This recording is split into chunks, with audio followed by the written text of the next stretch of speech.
from the early 1700s, late 1600s. All sorts of different earlier medieval instruments. The viol de brachia, which you held up on your arm, the viol de gamba down on the leg. This one came from the sort of brachia family of instruments you held up on your arm. Your fiddles, of course, have traveled all across the world.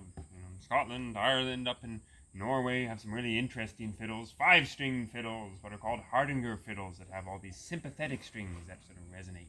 Of course, very popular over here in North America, in Canada West. And the theme here today, I have some different music connected with dances and dance music. So here's a type of jig that we could hear. It's a standard double jig. What I do with this one was the bottle of punch.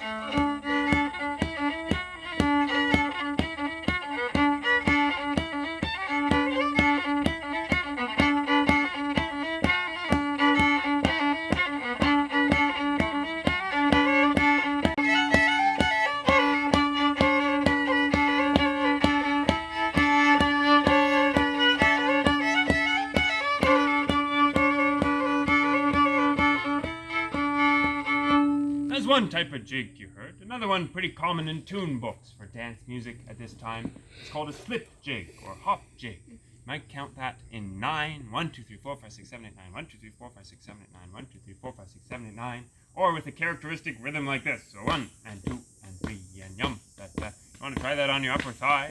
Da da da yum da da da da yum bum bum. Keep that going now. Bum bum ba dee da da da dee. So, there's another type of nice dance tune we could have. Dances at this time, popular ones in small villages like this would be quadrilles, which you dance in a square, early form of square dancing, you could say, quadrilles. Different country dances, which would be long ways, progressive long ways dances, or contra dances, that's another term used. That might be Scottish or English style country dancing. Those are sort of towards the more old-fashioned end. Most people would prefer those quadrilles or square dances. And the odd person, the odd younger, energetic individual might try, you see references to solo steps, solo performances, past solos, which would be jigging and clogging steps. That would be sort of shuffle steps, you do like shuffle step, dakata, some toe taps and leaps and heel clicks and that sort of good fun. Early form of tap dancing. Those are sort of small villages. Big cities, they might be playing places like in Toronto. Go to a ball there, a soiree, you might hear polkas, waltzes, mazurkas even, schottisches. Those were kind of popular dances, but typically types of couple dances were still considered a bit risque for a country setting. They'd be doing group dances instead, so like the quadrille.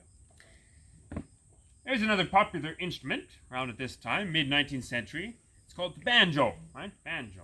Seen one of these before. It's got 5 strings, 1, 2, 3, 4, 5. Little goat skin head.